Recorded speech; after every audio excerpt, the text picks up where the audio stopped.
మహాభారతంలో ఎంతో ముఖ్యమైన పాత్ర ధర్మరాజుదే. పాండవులలో పెద్దవాడు ధర్మరాజు. పేరులోనే ఉంది అతని గుణం.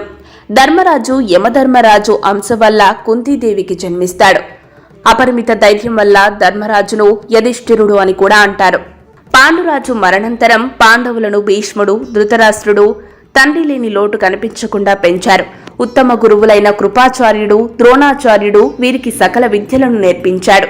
కౌరవ పాండవులందరిలోనూ ధర్మరాజు అన్ని విధాల శ్రద్ధతో తండ్రిని మించిన తనయుడిగా ప్రశంసలను పొందాడు. ఈ యోగ్యతను గమనించిన ధృతరాష్ట్రుడు ధర్మరాజును యువరాజు పదవిలో నియమించాడు. విద్యాభ్యాసం తర్వాత ధృతరాష్ట్రుడు తన తమ్ముని భాగమైన అర్ధరాజ్యాన్ని పాండవులకు పంచిచ్చాడు. ఆ రాజ్యానికి మొదట కాండవ ప్రస్థం ముఖ్య పట్టణంగా ఉండేది. శ్రీకృష్ణుని కోరిక మేరకు ఇంద్రుడు పంపిన విశ్వకర్మ ఇంద్రప్రస్థం అనే నూతన రాజధానిని ధర్మరాజుకు నిర్మించి ఇచ్చాడు. తండ్రి పాండరాజు ఆత్మను స్వర్గానికి పంపే ఉద్దేశంతో ధర్మరాజు రాజసూయ యాగం దిగ్విజయంగా నిర్వహించాడు. యాగసభలో శ్రీకృష్ణునికి అగ్రతాంబూలమిచ్చి పూజించాడు. ఆ సందర్భంగా తనను అవమానించిన చేదిరాజైన శిశుపాలుని శిరస్సును శ్రీకృష్ణుడు సుదర్శన చక్రంతో ఖండించాడు. సభా విశేషాలను తిలకించడానికే విడిది చేసిన దుర్యోధనుడు అవమానానికి గురయ్యాడు.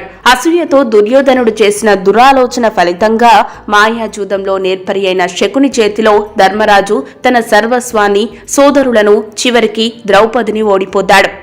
దుశ్శాసనుడు పాంచాలిని జుట్టుపట్టి బలవంతంగా సభలోకి ఈడ్చుకుని వచ్చాడు.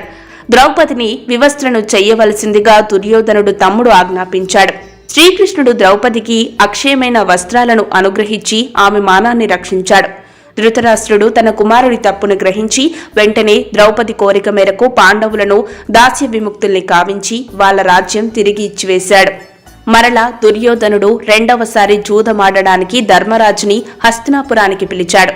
ఓడిన వాళ్లు నారచీరలు ధరించి 12 ఏళ్లు అరణ్యవాసం, 1 సంవత్సరం అజ్ఞాతవాసం చెయ్యాలనేది పందెం. అజ్ఞాతవాస సమయంలో గనక గుర్తింపబడితే ఆనాటి నుంచి మళ్లీ 12 ఏళ్లు అరణ్యవాసం ప్రారంభించాలి. నియమానికి అంగీకరించిన ధర్మరాజు శకుని చేతిలో మళ్లీ ఓడిపోయాడు. ధర్మరాజుకు అపకారం చేసిన కౌరవుల పాలనలో ఉండడానికి ఇష్టం లేక ఎందరో పౌరులు తమ తమ కుటుంబాలతో పాండవుల వెంట అరణ్యాలకు తరలివచ్చారు. పెద్దల ఉపదేశానుసారం ధర్మరాజు సూర్యుని ఆరాధించి అక్షయ పాత్రను వరంగా పొందాడు. దాని ప్రభావం వల్ల అతడు వెంట వచ్చిన అందరినీ పోషిస్తూ అరణ్యంలో కూడా మహారాజులుగా ప్రకాశిస్తూ బతికాడు. అరణ్యవాసంలో ఉండగా ఒకనాడు వేటకు వెళ్లిన భీముణ్ణి కొండ చిలువ చుట్టేసి భక్షించబోయింది. ధర్మరాజు తమ్ముణ్ణి వెతుకుతూ అక్కడకు వెళ్లి ఆ మహాసర్పం అడిగిన ప్రశ్నలకు దర్భబలంతో తగిన సమాధానాలిచ్చి తమ్ముణ్ణి విడిపించుకొని వచ్చాడు. ఆ పాము శాపం తొలగి సహుషుడు అనే మహారాజయ్యాడు. కౌరవులు పెట్టే కష్టాలను సహించే సహనము, ధర్మబుద్ధి నీకే ఉన్నాయని, సాధక నాధేయుడవని సాక్షాత్తు శ్రీకృష్ణుడే కీర్తించాడు. ధర్మరాజు సన్యాసి వేషం ధరించి విరాట కొలువులో కొంకుడు పేరుతో ఉన్నాడు. ఉత్తరుని విజయానికి బృహన్నల కారణమని పలికి విరాటునితో సారథ్యపతిని రక్తం స్రావించిన సహనాన్ని వీడలేదు. కురుక్షేత్ర యుద్ధంలోనూ ధర్మం జయిస్తుందని నమ్మాడు.